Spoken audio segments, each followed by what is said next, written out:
The station had no name anymore. Whatever the Vithori had called it 3 centuries ago had been stripped from every registry, every star map, and every trade log the Galactic Council maintained. Someone had decided that a dead thing did not deserve a name. Someone had decided, with the casual certainty of those who have never been left behind, that Sector 7 was finished.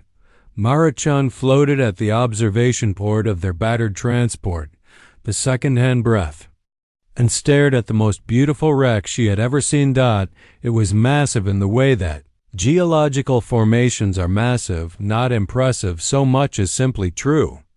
A megastructure roughly 11 kilometers end to end, shaped like the ribcage of something that had died mid-breath.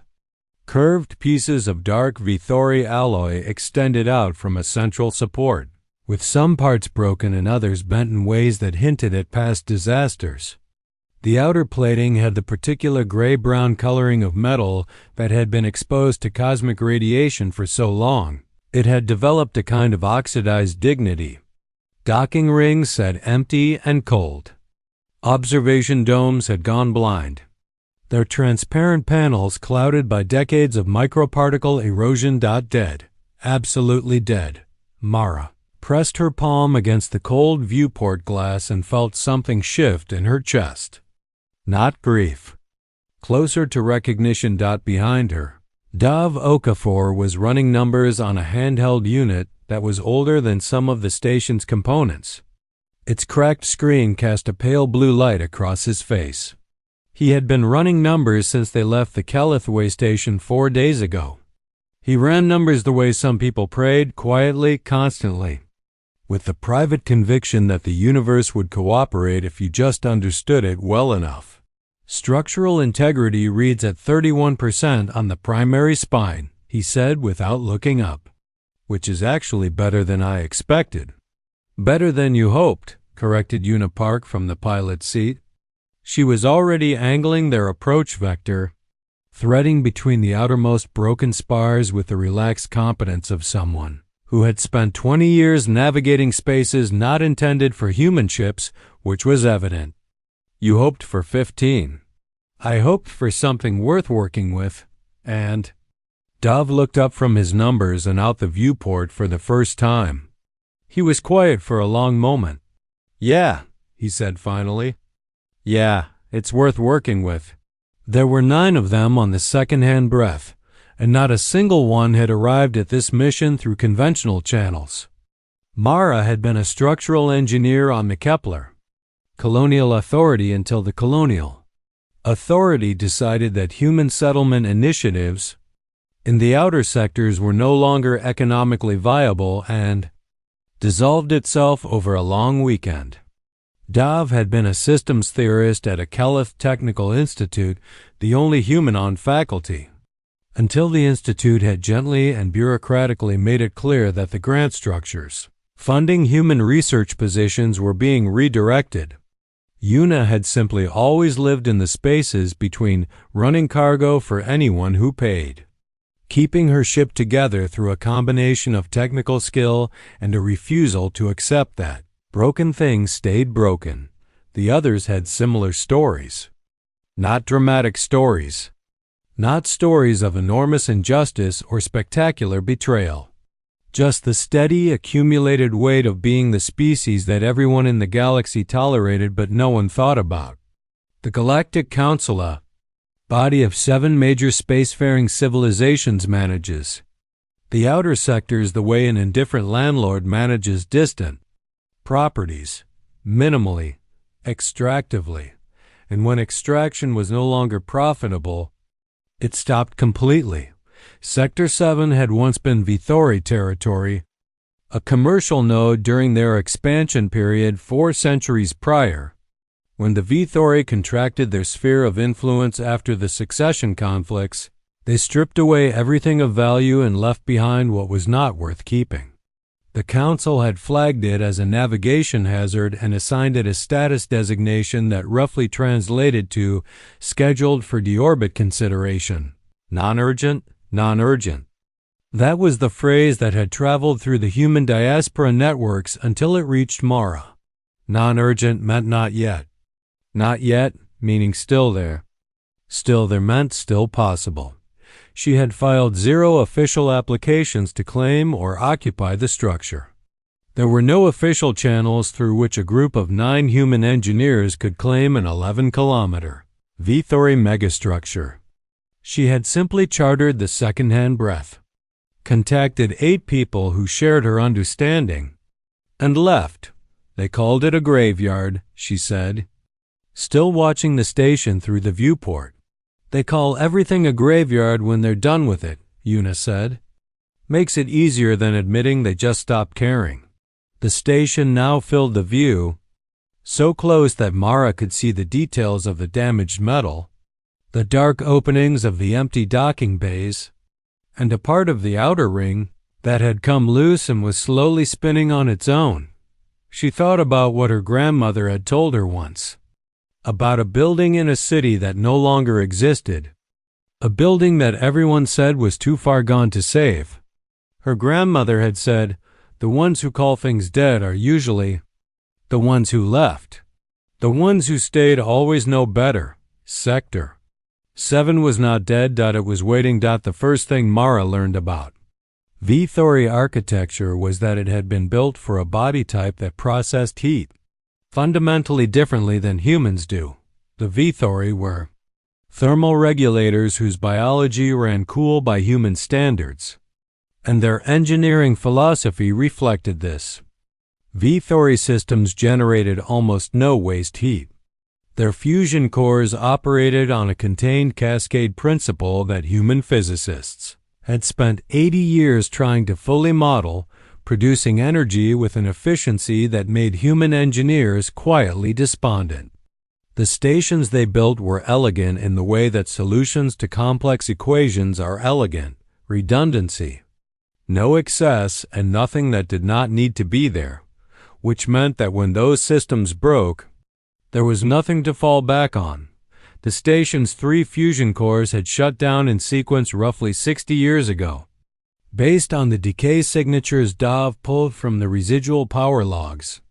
The Vithori engineering principle of 0 redundancy, so beautiful in operation, meant that when the first core developed a cascade fault, it pulled down the second, and the second pulled down the third. The station had gone dark in approximately 40 minutes. A human-designed station would have had backup systems, not elegant ones. Loud, inefficient, chunky backup systems that a Vithori engineer would have found aesthetically offensive. But they would have worked.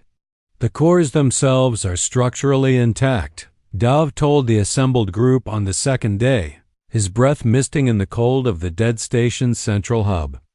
They were wearing full thermal suits, with their helmet lights casting overlapping pools of white that illuminated the vast dark interior. The cascade fault was in the regulation system, not the cores. The cores just stopped being told what to do. They went to 0 rather than draw on each other incorrectly.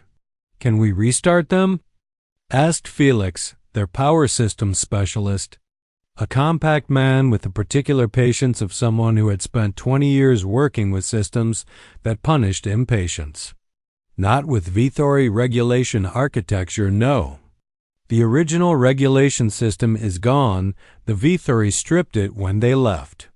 Probably considered it too valuable to abandon. Dov paused. But I've been thinking about something. The cores don't need Vithori regulation. They need some form of regulation. Something that can read their output, states, and manage the cascade timing. You want to put human regulation architecture on a Vithori core, Felix said. I want to see if human regulation architecture can talk to a Vithori core. Those are completely unique sentences, I know. What followed was 11 days of work that Mara would later describe as the closest she had ever come to learning a completely foreign language through immersion. The Vithori cores sent messages about how they were working using electromagnetic pulses, which were unlike anything humans had designed, somewhere between a language and a physical action.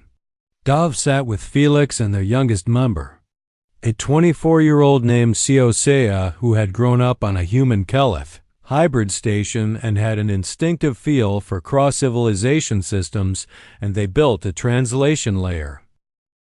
Not a replacement. A translation layer. They did not try to make the Vithori cores behave like human systems. They tried to understand what the Vithori cores were already saying and build something that could listen and respond in kind.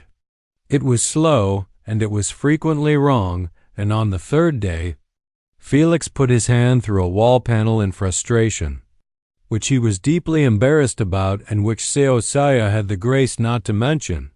But on the 11th day, Core 2 came online. Not fully, not cleanly. But the pale blue light that filled the hub section was real and warm. And everyone stood very still for a moment, looking at it, breathing recycled air from their suit tanks, saying nothing. Mara felt the vibration through the solace of her boots. A deep, slow pulse.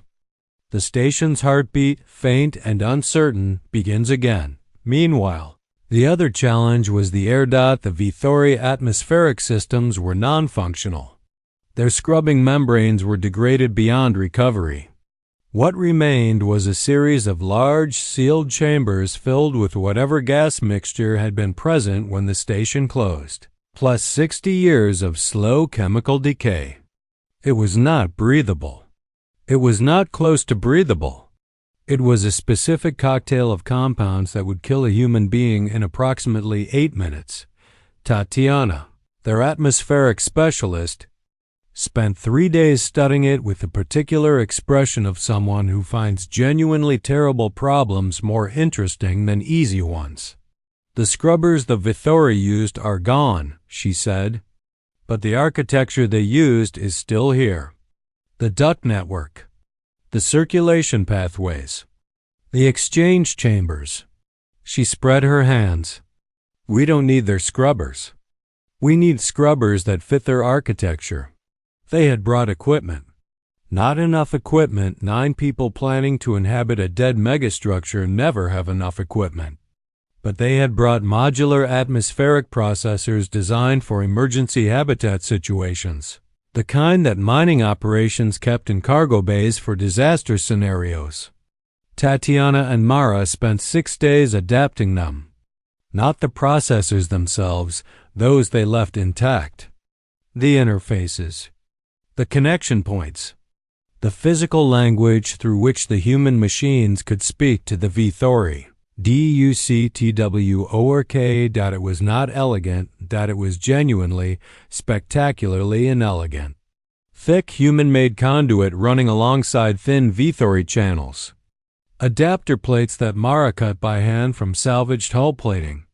Sealant applied in quantities that would have made a Vithori engineer cover their sensory clusters in distress. The whole system had the visual aesthetic of something that had been argued into existence through sheer refusal, but when they cracked the first sealed section and the atmospheric, readings came back breathable.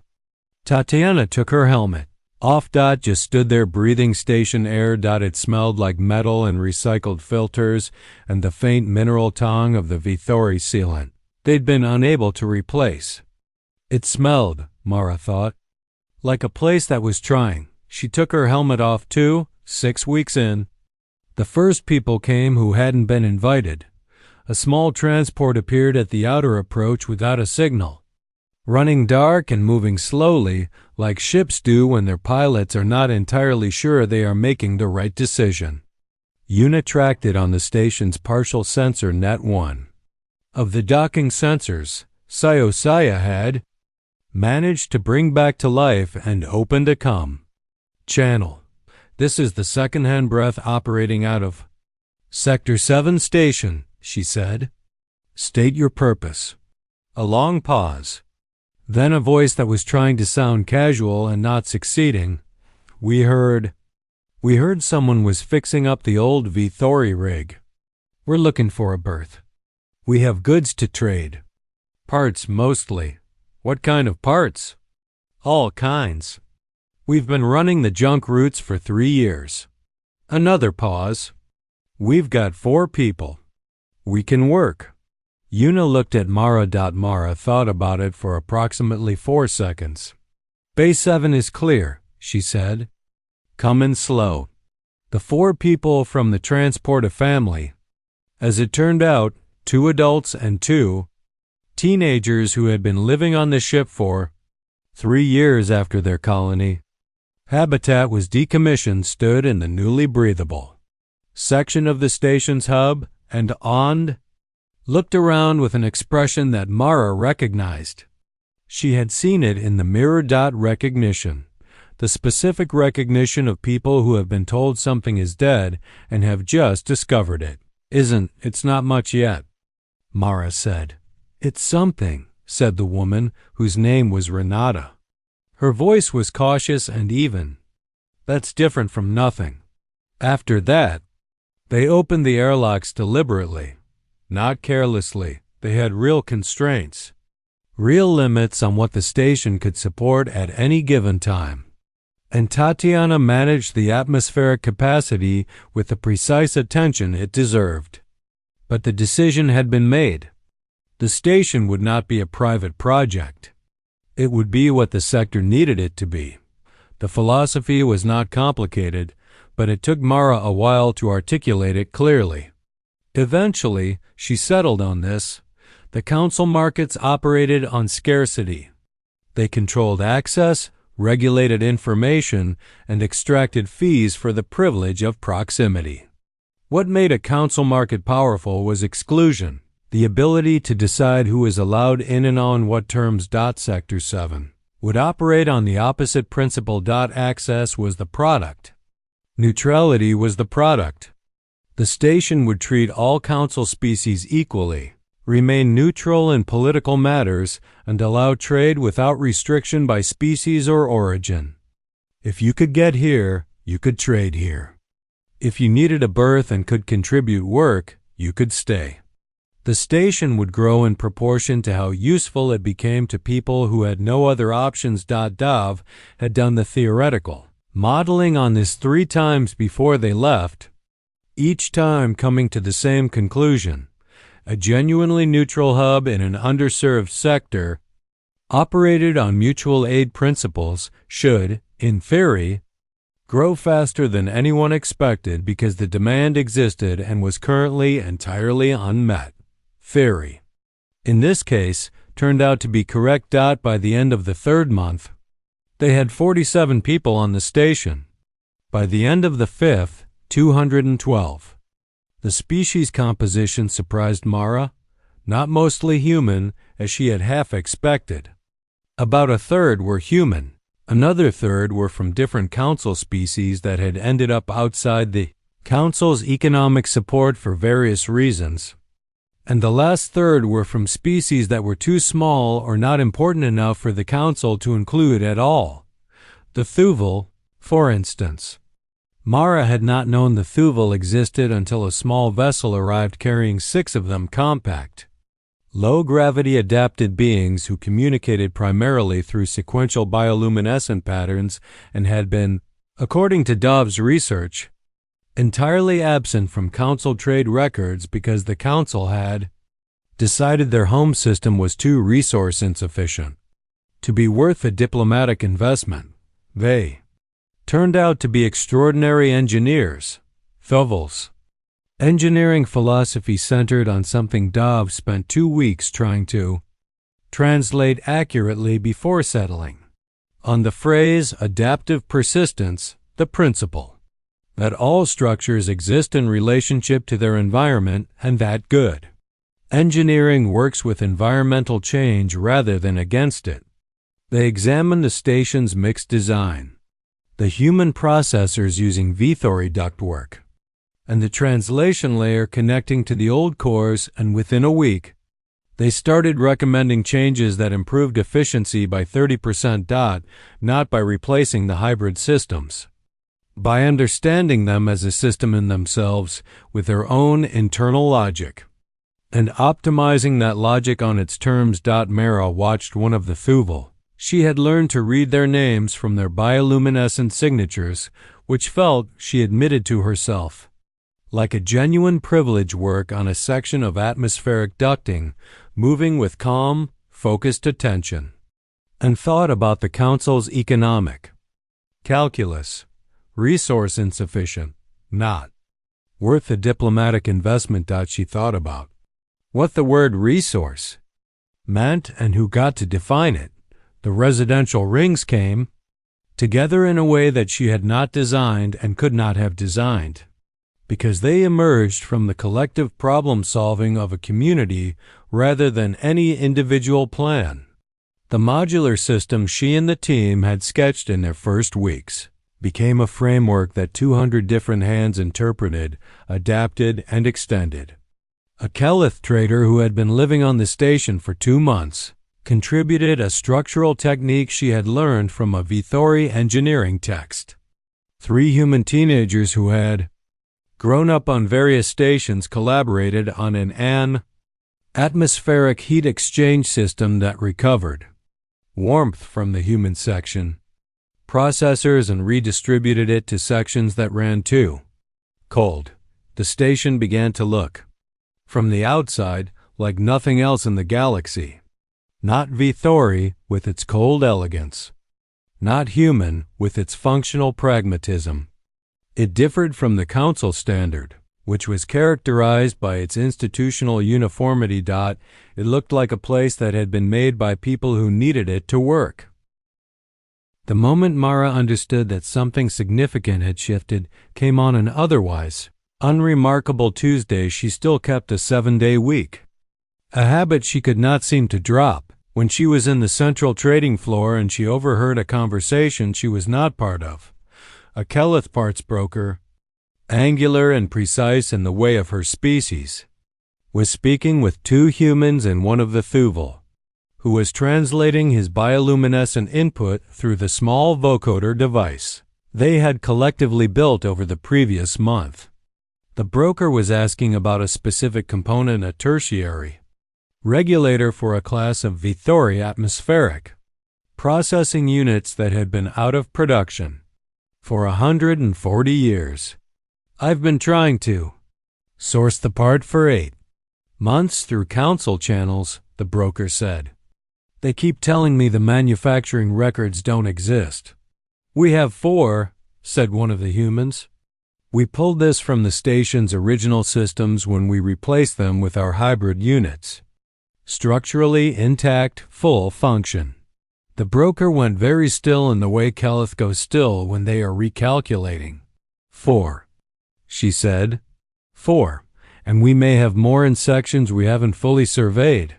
What the station had, Mara realized, was something that could not be created through conventional supply chains. Genuine access to the material legacy of a civilization that had contracted. The Vithori had pulled back from 300 years of expansion, taking what they deemed valuable, what they had left behind in this station, and, she suspected, in similar abandoned structures throughout the former Vithori sphere was everything they had decided had no value anymore.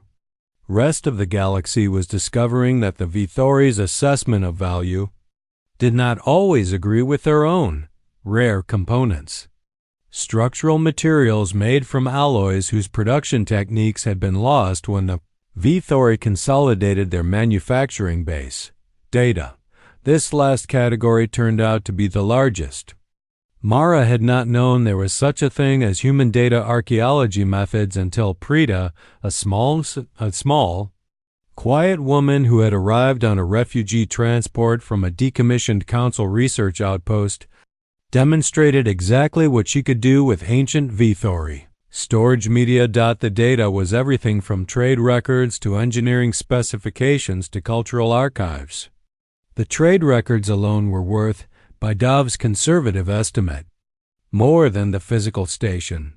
We could sell them, he told Mara, in the private tone he used when he was testing an idea he already had concerns about. To whom? Council archives. Private collectors. The Vithori themselves, some of it. We could, Mara agreed. Or we could make them accessible here. This is part of the value of coming to the station. Dov ran his numbers. If we make them accessible as a service, he said slowly, then we give people a reason to be here rather than a reason to extract and leave. And everyone who comes to use the archives is a potential trader, a potential resident, or a potential partner. The value of the station, Mara said, should come from its existence, not by selling it off. This was the economic philosophy they arrived at, not through ideological conviction but through logic. The station's independence was its product. Not the goods it held, not the data it housed, but the fact of being a place that operated outside the systems that controlled everywhere else. Nowhere in council space could a Thuval engineer, a Keleth broker, and a human data archaeologist sit at the same table with equal standing. Nowhere in space was there a neutral archive accessible to everyone. Nowhere in council space was there a market where untraceable data, not illegal data, simply data that had never entered official registries, could be exchanged without someone extracting a political cost. Sector 7 became, within 8 months of their arrival, the most important trade hub in a sector that the council had declared irrelevant. Dov put a chart on the hub's central display showing traffic volume. He reviewed the line's steepness 3 times to ensure he hadn't made an error. He hadn't. The council's first communication arrived on a frequency they hadn't been monitoring, which told Mara everything she needed to know about its intent. It was framed as an inquiry, an administrative communication from the council's sector management division, noting that Sector 7's megastructure had been flagged for deorbit consideration and that recent sensor reports had indicated unexpected activity in the region. The communication requested a status update and a listing of all personnel currently occupying the structure. Mara wrote back, "The structure is occupied and operational. We are pleased to discuss the administrative details of our tenure."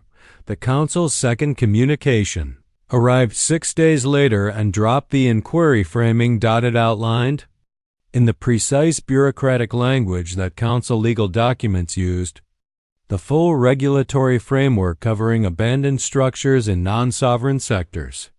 Under that framework, structures flagged for deorbit consideration remained council property pending a formal disposition process. Unauthorized occupation constituted a violation of Council Territorial Code Section 44 through 44.7. All personnel were required to vacate within 30 standard days. Mara read it twice. Then she called a full station meeting. There were now 460 people on the station. They gathered in the central hub, which had become the largest open space in the inhabited section, large enough to hold all of them, but only just. Mara stood on one of the raised maintenance platforms that had become the closest thing the station had to a speaking stage and read the communication aloud. The silence afterward was the kind of silence that has a texture. "I want to be clear about what I think," she said. "I think we should stay.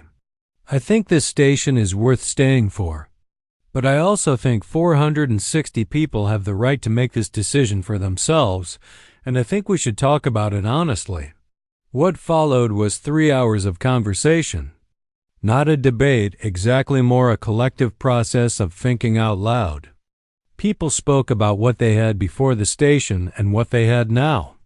People spoke about what the council had offered them and what it hadn't. People spoke about risk and about what kinds of risk were worth taking. An older Keleth woman named Savari, who had been on the station for 5 months and had become one of the most respected traders in the hub, said something that stayed with Mara. "The council's framework assumes that value is fixed," she said, in the carefully translated galactic standard she used in full meetings. "They see an asset and they calculate its value and they put it in a column. What they cannot calculate, what their entire administrative structure has no notation for, is what a place becomes when people commit to it. They have never seen this before. They do not know what to do with it. That is not our weakness. That is our leverage. They voted 451 to 9 to stay. The 9 who voted to leave were not shamed or pressured. They were helped to find berths on outbound transports, given what they needed, and wished well. This, too, was part of the philosophy. Mara thought it mattered that the decision to stay was voluntary. Now, the question of defense. The station had not been built with defense in mind because Mara had not, when she began this project, seriously imagined they would need to defend it. This was, she admitted to herself, an oversight. Not a naive one. She had genuinely not anticipated how quickly or how successfully the station would grow. But an oversight. What they had was not a weapon system. What they had was a very large structure full of repurposed equipment in which, if you knew what you were looking for, you could find the components of a weapon system.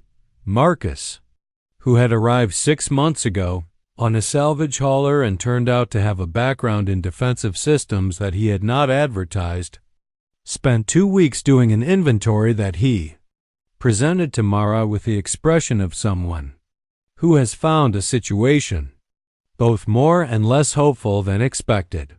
The mining laser arrays in sections 3 through 6, he said. They were used by the Vithori for asteroid processing in the station's working period. They're not military grade, but they're nothing. 3 of the 8 are functional. I can get 4 more operational within 3 weeks. And the shields? The Vithori defensive systems are gone. They stripped those when they left. But the emitter architecture is still embedded in the hull. Same situation as the atmospheric systems. The hardware that the shield's connected to is still there. We just need shields that can connect to it. Do we have shields? We have the shields from 14 different vessels whose owners have decided to stay on the station long term and have donated their ship components to the common pool. None of them is individually adequate. Together, if I can build a distributed system that coordinates them through a central control, can you? Marcus looked at the ceiling for a moment. Ask Sci-Fi and the Thuval team. That's a translation problem more than an engineering problem. It was, by this point, a type of problem they had developed genuine expertise in. The defensive system they built was genuinely unlike anything in any Council military manual because it had never existed before. 14 large shields were spread out across the ship's surface and worked together through a central system that Sci-Fi created with the Thuval team, using the same flexible translation methods they had used for the air and power systems. 7 mining laser arrays repurposed as directed energy emitters. Their power draw routed through the Vithori cores via the human regulation layer, giving them more consistent power than their original configurations had ever provided. A sensor net that had grown, piece by piece, through the contributions of every vessel that had docked and left a sensor node behind as a courtesy, a tradition that had started accidentally and become deliberate. It was not elegant. It was not what a military engineer would have designed, but when the Council sent a small enforcement vessel, a single frigate, the minimum they were willing to invest in what they still considered a minor administrative matter, and it came within sensor range. And the station systems lit up in ways the frigate's own systems could not immediately classify. The frigate stopped. It stopped, and it ran scans for 20 minutes. And then it held position. Mara opened a COM channel. I understand you have orders, she said. I'd like to invite your commander to come aboard. Not as a confrontation. As a visit? Let us show you what we've built. There was a very long pause. Then, for what purpose? Because things look different from the inside, Mara said. They always do. Commander Thesa of the Galactic Council. Enforcement Division was Velorian species with a Fatamai species with a Fanpatomsumnatsum. Vision was Velorian species with a Lorian species with a Fatamephamfinchius was a well-deserved reputation for procedural thoroughness and a somewhat less well-deserved reputation for inflexibility. She came aboard with 2 officers, which Mara took as a favorable sign. An extraction team would have been larger. Mara gave her the tour personally. She did not script it. She did not manage it. She simply walked the commander through the station in the order that felt natural, starting in the hub with its warm light and the hum of the cores beneath their feet. Through the trading floor were Kelith and humans, and Thuval and 4 other species. Mara still sometimes needed Dov's help, identifying sat across tables from each other and negotiated in a mixture of languages and gestures and bioluminescent exchanges and translator devices. Through the residential rings where children played in corridors that had been dark for 60 years, and through the data archive where Prita was quietly working at a station, surrounded by 3 researchers of different species who had come specifically to access the Vithori historical records. Commander Thesa asked precise, careful questions. She asked about power systems, atmospheric integrity, and structural load ratings. She asked about population counts, resource consumption, and waste management. She asked, with a slightly different quality of attention, about the governance structure, how decisions were made, how disputes were resolved, and who had authority over what. Mara provided an honest response, acknowledging the aspects that remained unfinished or under development. In the data archive, Thessa stopped at a display Prita had left open on a secondary screen, a fragment of the recovered Vithori cultural archive, 300 years old, showing images of the station in its original operational state, full light and busy with movement. We've been in the Council's records as a structure flagged for deorbit consideration for 61 years, Mara said quietly. In 61 years, no one came out here to see what was worth saving. We came out here with 9 people and an ancient ship, because we looked at the records and thought there might be something worth saving. We were right. Thessa studied the image for a long moment. Her species' facial expressions were subtle, the small movements of sensory filaments around the jawline that Mara had learned slowly to read a little. Something was moving in her expression that was not the bureaucratic evaluation Mara had expected. This was not in the deorbit assessment, Thesa said finally. No, Mara agreed. The deorbit assessment was written from censored data. No one came out here. Another long silence. I need to file a report, Thesa said. My report will reflect what I have observed. I cannot tell you what decisions the Council will make based on that report. I understand. But I can tell you, Thesa paused, in the way of someone choosing words with specific care. I can tell you that the Council's assessment frameworks do not have a category for what this station is. That creates a procedural ambiguity. Procedural ambiguities take time to resolve. Mara understood. She nodded. Thank you for coming aboard, she said. Thesa glanced back at the Vithori archive image one more time, then turned toward the docking section. Thank you for the invitation. In the months that followed, Mara found herself thinking often about the 9 people who had voted to leave. Not with judgment. She had meant it when she said the vote was genuine, but with a particular reflective attention. The way you think about the parts of a decision that went against you is not to revisit it but to understand it fully. She thought about what they had noticed that she had not wanted to see. The station had 460 people and then 520 and then 611, and the growth was good. The growth was what they had worked for, but growth at that pace had costs she had not fully anticipated. Resources were always tighter than they looked. The informal resolution processes they had established were often ill-equipped to handle disputes fairly. 2 traders were caught running a scheme that exploited the station's neutrality in ways that hurt smaller operators, the first serious internal violation of the principles the station had been founded on. and the process they used to address it was improvised, uncomfortable, and left several people dissatisfied with the outcome. Tatiana pulled Mara aside one evening in the corridor outside the atmospheric control section. "We're going to need a formal structure," she said. "Not unkindly, I know. Not a council structure. Nothing here looks like what we came to change. But something." She paused. "People need to know who decides things and how. Currently, they understand it in general terms, but as we grow larger, general terms will no longer suffice." Mara knew her colleague was right. She had known it for 2 months and had been, she admitted to herself, slow to address it. There was something in her that resisted the idea of formalizing what had worked informally.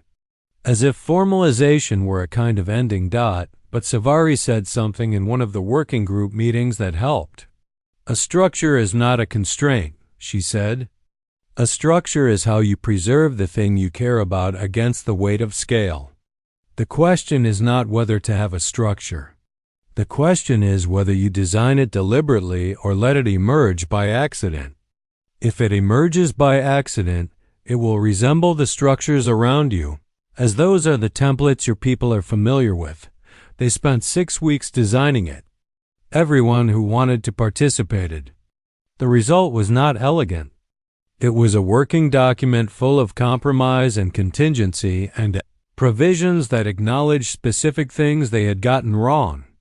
It established a council the name felt loaded, and someone suggested alternatives, but in the end, council was the right word in the language most residents shared, of rotating representatives from each population group on the station, with clearly defined domains of authority and explicitly defined limits on what no single authority could decide. Without broader consultation, the process of building it had been, Mara thought, as important as the document itself. She filed it in the station's open archive, where anyone could read it, under the header, "This is what we are trying to be." We are not fully there yet. We are working on it. 9 months after Mara's arrival, a Vithori vessel appeared at the station's outer approach. Not a council enforcement vessel. Not a trader. A private, mid-sized ship running Vithori registration codes that Dav identified as belonging to something called the Office of Cultural Continuity, a Vithori institutional body that, according to his research, had been established after the succession conflicts specifically to track and, where possible, recover elements of the Vithori's contracted cultural legacy. Mara greeted the representative personally. His name, as close as the translator could render it, was Ethan. He was tall by Vithori standards, older and moving with the deliberate economy of someone who had learned not to waste motion. He looked at the station the way Mara had looked at it from the viewport. On the first day, with recognition. We had records suggesting a megastructure of this class existed in the sector, he said. The records did not suggest it was occupied. We've been here 9 months. He nodded slowly. They were standing on the trading floor, and around them the ordinary business of the station continued, people moving, goods changing hands, and conversations in a dozen languages. Ethan watched the scene for a long moment without speaking. "The archive," he said finally. "The Preda Researcher Archive. We received a report from a council officer who had visited the station." She mentioned it. A pause. "Our cultural continuity mandate covers exactly that material. I was sent to evaluate whether a recovery operation was feasible." Mara considered the situation carefully. "The archive is accessible to everyone on the station," she said, "including Vithori researchers. What we've recovered is cataloged and open. You are not planning to restrict access or sell the material?" "We didn't restore this station so we could own it," Mara said. "We restored it so it could be used." Ethan was quiet for a long moment. "The material in those archives," he said slowly, includes records of the period before the succession conflicts. There are things there that our own institutional archives do not hold. Things that were believed lost. He paused again, and something in his expression shifted into a register that Mara recognized across the species barrier because it was a human expression too. My grandmother was a historian. She spent 40 years believing certain records were unrecoverable. Mara felt the weight of that sentence. "Your grandmother is welcome to come here," she said. Ethan looked at her directly. A Vithori direct gaze was a considered gesture. It meant sustained attention. "Why did you do this?" He asked. "This station. This project." The council was prepared to let it drift in the sun. You could have extracted what was valuable and sold it. You could have leveraged the data position. Instead, you built. He gestured at the trading floor. This, Mara thought about how to answer that honestly. "Because we needed somewhere that was ours," she said finally. "Not in a sense of ownership. In the sense of somewhere that worked the way we thought things should work. Somewhere that had been given up on and didn't have to be." She paused. "And because I looked at this station and I thought, if we let this drift into the sun, that's a permanent kind of loss. Things that are lost completely are different from things that are damaged and can be restored. I aspired to inhabit a universe where the restoration of damaged items was a common occurrence." Ethan was quiet for a long time after that. Then he said, "I would like to send a message to my grandmother." 1 year after the second-hand breath first reached the dark and quiet megastructure of Sector 7. Mara sat in what had turned into her office, a small room next to the central hub. With walls still showing the original Vithori, alloy mixed with a human-made conduit that connected to the atmospheric systems, the translation layer clear and obvious in every wall panel, and read the council's official message. It was long. It was thorough. It was, in its way, a remarkable document.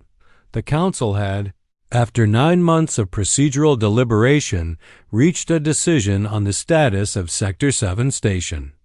The determination acknowledged the station's occupation, its operational status, its population, and its established function as a trade hub. It noted the procedural ambiguity created by the gap between the station's flagged status and its current operational reality. It outlined, in careful bureaucratic language, a proposed framework for recognizing the station as an independent sovereign operating node under the Council's Outer Sector's amended charter, a status that had existed theoretically for 40 years and had never been applied. It was not everything.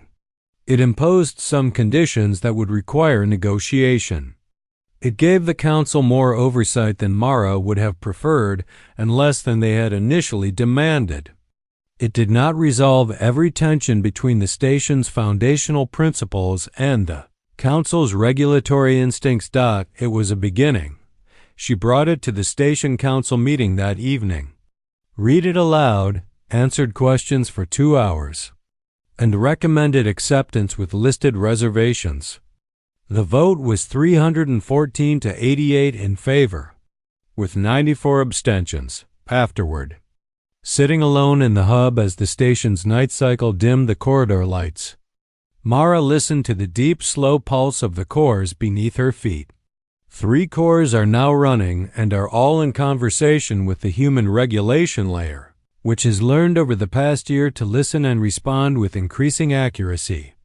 The pulse was stronger than it had been on that first day. More confident. She thought about the 9 people who had voted to leave and hoped they were somewhere good. She thought about Ethan's grandmother, who had arrived 6 weeks ago with a research team and who spent every day in the archive with an expression that Mara could only describe as repair, as if something in her was being mended by the hours she spent reading records she had believed were gone. She thought about Cia, who was 25 now and who had been offered a position at a prestigious Kelith Engineering Institute and had declined politely and returned to the station within a week, saying only that the problems here were more intriguing. She thought about what it meant. She had used the word herself in the early days because it conveyed something about permanence and defense and the refusal to be moved. But fortresses were built to keep things out.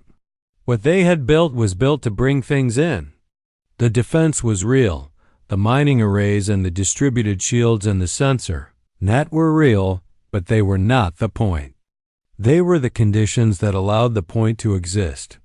The point was the trading floor at full activity, with 7 species and counting negotiating in the same space. The point was that the residential rings lit warmly in the darkness of a sector that the galaxy had decided to forget. Point was Prita in the archive, hands moving over records 3 centuries old, recovering what had been considered unrecoverable. The important thing was that somewhere in the galaxy, there was now a place that believed a broken thing could be fixed and a fixed thing could be shared. And that sharing was not a weakness but a kind of strength that couldn't be matched by any military power and, in the long run, was more lasting than any weapon they could have created. Mara put her hand flat on the floor of the hub, feeling the pulse of the cores, feeling the slight vibration of 460-some people going about their lives in the warm, breathable air of a station that had been a graveyard and was now a home. G, she thought. From this point forward, not an ending, a direction.